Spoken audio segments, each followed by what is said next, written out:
Hello everyone, Emir here, and in this video I'm going to show you how I went from this beautiful mansion floating in the sky to the same beautiful mansion, but this time a lot more detailed and in an environment. If you haven't noticed, this mansion is an almost one-on-one replica of the Colony house from the TV show From. And if you're interested in learning how I made it, I've made a mini course covering the entire process with a step-by-step explanation, covering everything from modeling and texturing, all of course done with free assets here inside Blender. Separate from this video, which is just a brief breakdown of the environment surrounding the house, the course will be quite detailed and will be uploaded to this channel in the upcoming weeks, so stay tuned for that. If you could, I would really appreciate it if you liked the video and maybe subscribe to my channel, as your interest helps motivate me to keep making art in this age of AI bullshit. I won't waste any more of your time, so let's just get into it.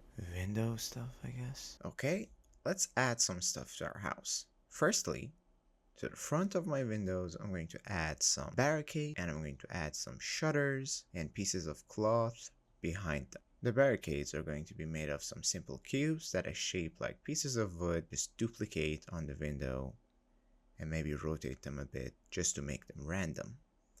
The curtain behind the window is going to be just a simple plane, and the shutter is going to be a very small rectangular shaped plane set behind the window with an array modifier on it, which then gets rotated on its long axis in edit mode. And then I will just increase the count on my array modifier, and that is basically the shutter. I can duplicate it behind any window that I want. Ivy.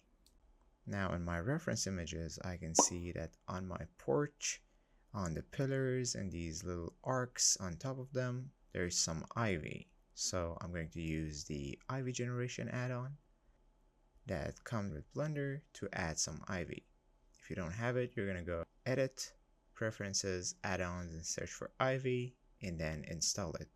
Then all you have to do is place your 3D cursor where you want to generate the ivy, and from your side panel in Create, select the ivy generator dropdown, adjust these values, and select Add New Ivy. If you don't like how it ended up looking, all you have to do is readjust the values and select this Update Ivy down here. I'm just going to play around with the values until I get something that I like. Then I'm going to place my 3D cursor here and add New Ivy. I'm going to add one on the other side as well, one here as well, and one back here. These ivies do not have textures though, so we have to texture them manually later. Ground.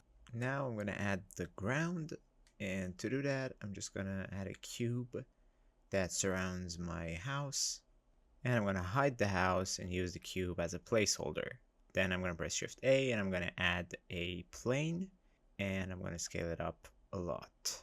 I'm going to find a camera angle that I like, and let's look at it from rendered view. I'm going to tab into edit mode on my plane, and I'm going to add a bunch of loop cuts, both vertically and horizontally.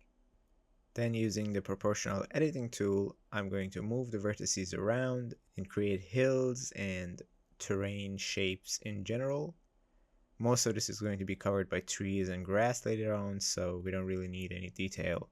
Texture. To texture the barricades, I'm just going to use the same texture as the planks on the walls of my house, which if you want to learn, you just have to watch the texturing part of that mini course that I was telling you about earlier. And for the curtains, I'm just going to use some image textures, color, and roughness that I got from Ambient CG or Polyhaven. With a very simple setup, I'm just going to hook the roughness and the color to the principal shader and add a mapping node to it to scale up or down if I want.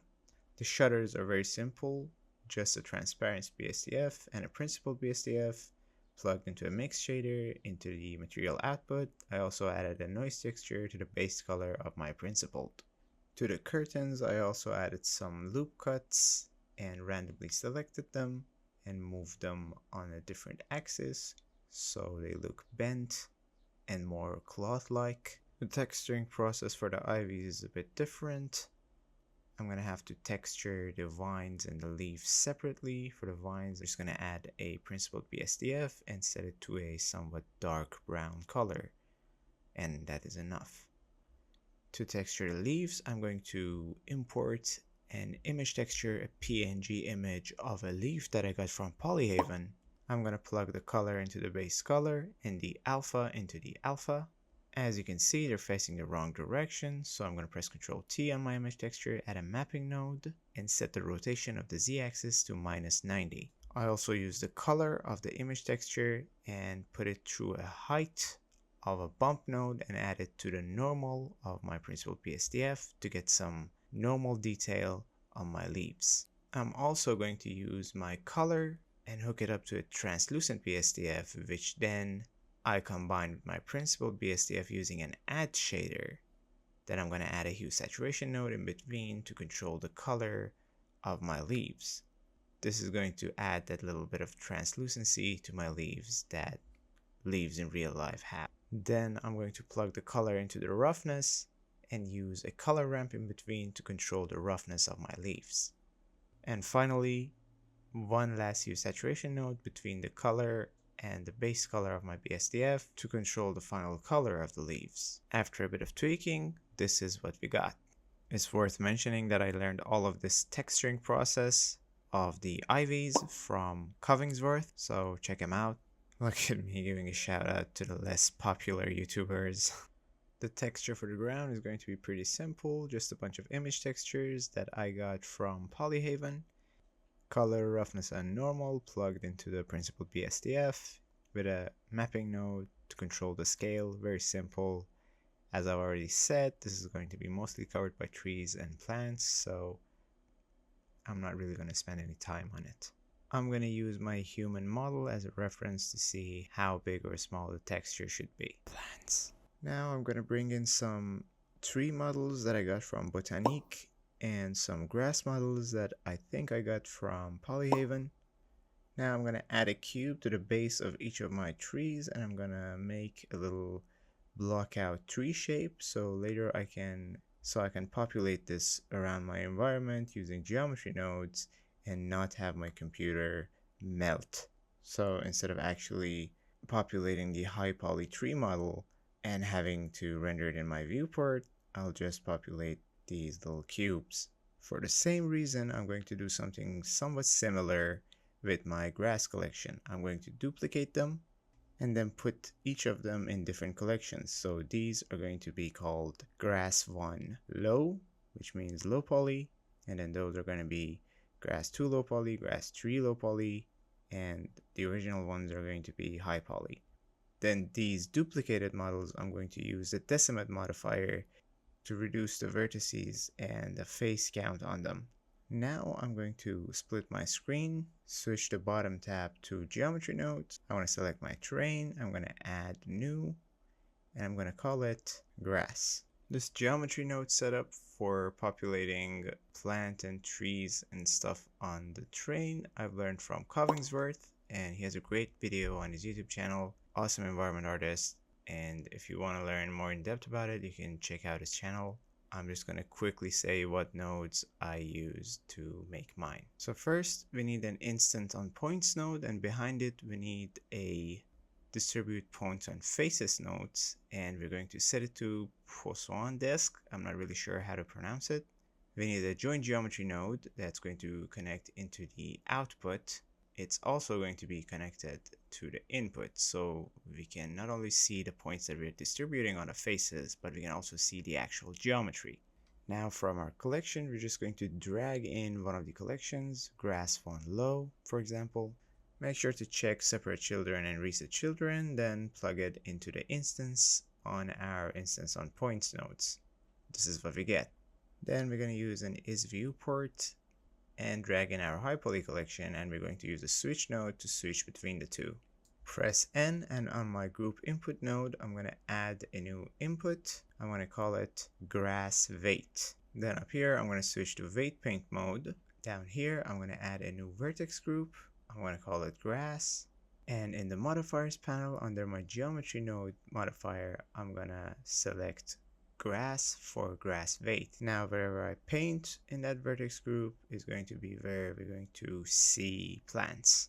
To create randomness, I'm going to add a rotate Euler node, plug the rotation in it, and plug this rotation into the rotation of my instance on points, and add a random value to control the rotation. change it to vector and change the parameters. I'm also going to change the seed. And for the scale, I'm going to use a map range node and I'm going to plug a noise texture into it. Now by changing the parameters on my map range and changing the scale of the noise, I can change how the plants look. And by changing this density max here, I can adjust how many plants I want. Now I'm going to turn all of these nodes into a group by pressing Ctrl G, and then I'm going to duplicate them and use them for different grass collections, grass 1, grass 2, grass 3, and later on the trees. But make sure to just go into the node group and change the collection. Otherwise it's going to be the same and you're just going to change your existing plants. Plug the geometry into mesh and the grass fade into the density factor and this one into the join geometry. After everything is set up, I'm just going to go into weight paint mode and I'm going to turn on my house. I'm going to set up a screen to see through my camera and then I'm just going to paint wherever I want plants on the terrain. I know this process is kind of confusing and I've explained it too fast, but this is not a tutorial. And if you want to learn how to do it step by step and this was not enough for you, I definitely recommend checking that Collingsworth video out. I'm going to get a test render now and see what I like and don't like about what we've got.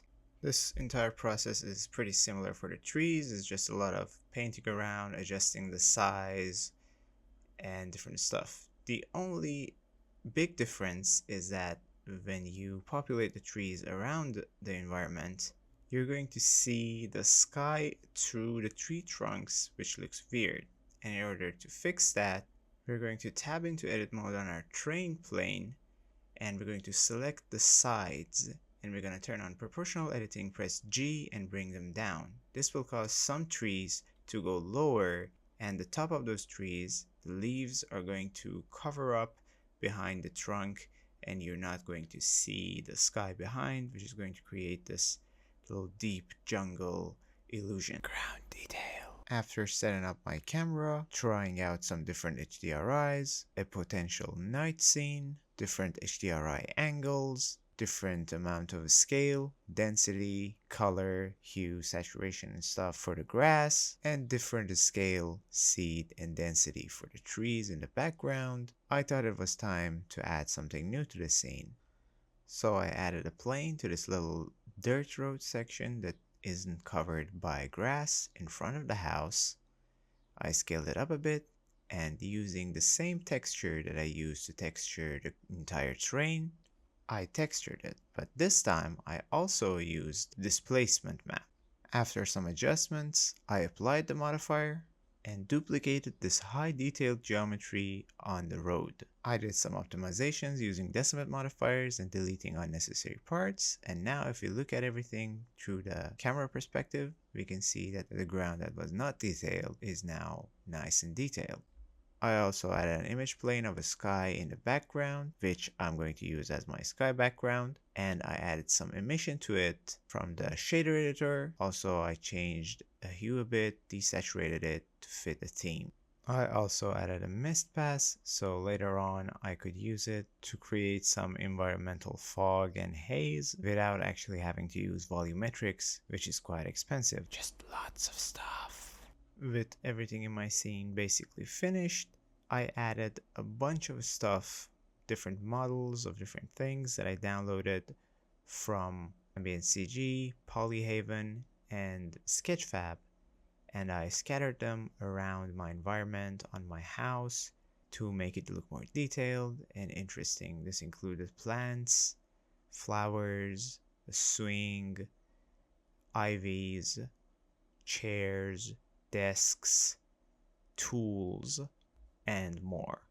I also got some of these assets including the bushes and the rocks and some of the pots from Botanique, which is obviously a paid add-on, which if you can get your hands on is very cool. But if you don't have access to Botanique, you can definitely get many different models for free on sites like Sketchfab or Polyhaven. Rendering and post-processing. I then set up a simple camera animation, rendered my scene and my mist pass separately, closed Blender, and opened up DaVinci Resolve.